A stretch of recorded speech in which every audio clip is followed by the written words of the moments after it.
Okay, so one of interesting things when you're looking at the properties of similar figures is the relationship between their areas. So, for example, if you have a square, yeah, with the side length of s, if you enlarge the length of the sides by 3 times, what happens to the area? So, as we can see here, if we enlarge the side by 3 times, so the length becomes 3s. The length, as you can see, the ratio would be 1 to 3. Yeah. However, area, of course, it's still 1 because s squared. But if you look at the area of a larger square, you can see 3s squared. It's actually 9s squared. So the ratio is 1 to 9. So yeah, and not only does it work for enlargement, it's the same deal really with reducement or enlargement if you want. If we have a large square,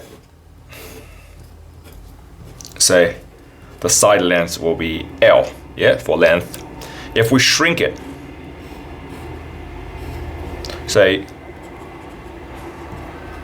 to, yeah, this is a square, okay. So if we shrink it to 0.5 L, so we half the length of the sides. Well, once again, length, it will be 1 to 0.5 or 2 to 1. The area, however, this one's L squared and this is 0.5 L squared, which is in fact 0.25 L squared. So the area is in fact 1 to 0.25 or alternatively 4 to 1. Yeah? So the rule here is that whether you're enlarging or reducing, the area, the factor the area is increased or decreased by is always the square of the factors by which the side length increases or decreases. And it doesn't just work for neat whole numbers. So for example, if we have something less neat, if we have a side of say 2p, yeah, a square. I use squares because all squares are similar. And another one that's say 3p, yeah. So once again, the ratio of length here is 2 to 3, yeah, 2p to 3p. But the area here, it will be 4p squared, and the area here will be 9p squared, yes? Because 2 by 2p, 3p by 3p, yeah? 9p squared, 4p squared. So area is in fact 4 to 9. Interesting, isn't it? Well, it works backwards as well. If you say, for example, if you know the area, the ratio between the area, then you can kind of work out the ratio between the side length.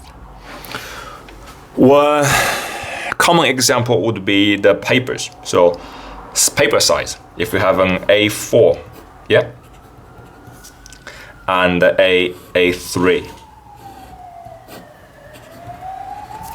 Well, the area, of course, is 1 to 2, yes? A3 is twice as large as A4. I hope you don't need me to demonstrate that. So, the ratio between area. Interesting enough, remember, this is the square of the factor. Correction, this is the square of the ratio between the sides. So the length of sides would be the square root of these two. So 1 would take square root of both. Yeah. And we end up with 1 to square root of 2. So it means the sides, yes, sides,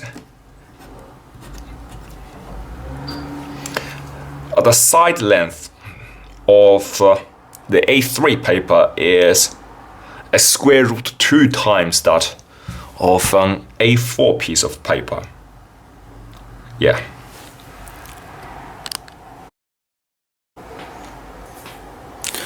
Okay, let's try a somewhat contrived example.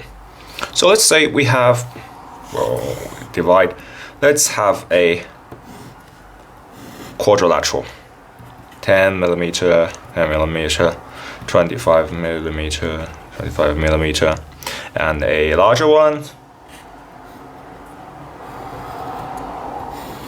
let's say 14 millimeter, 35 millimeter. Well, firstly, let's look at the ratio between the side length. So, as you can see, the ratio between them is actually the same. So, either 10 to 14 or 25 to 35 will suffice. So let's say, okay, these are similar because I say so. So there is that. Length 10 to 14. So we end up with 5 to 7. Yeah. And the ratio between area. Well, the ratio between area would be, okay, let's say ratios. Yeah. Length, area, if you recall from previously, the ratio is just the square of the ratio between length. So we just have to square both of these terms. So 5 squared is 25 and 7 squared is 49. So there is that.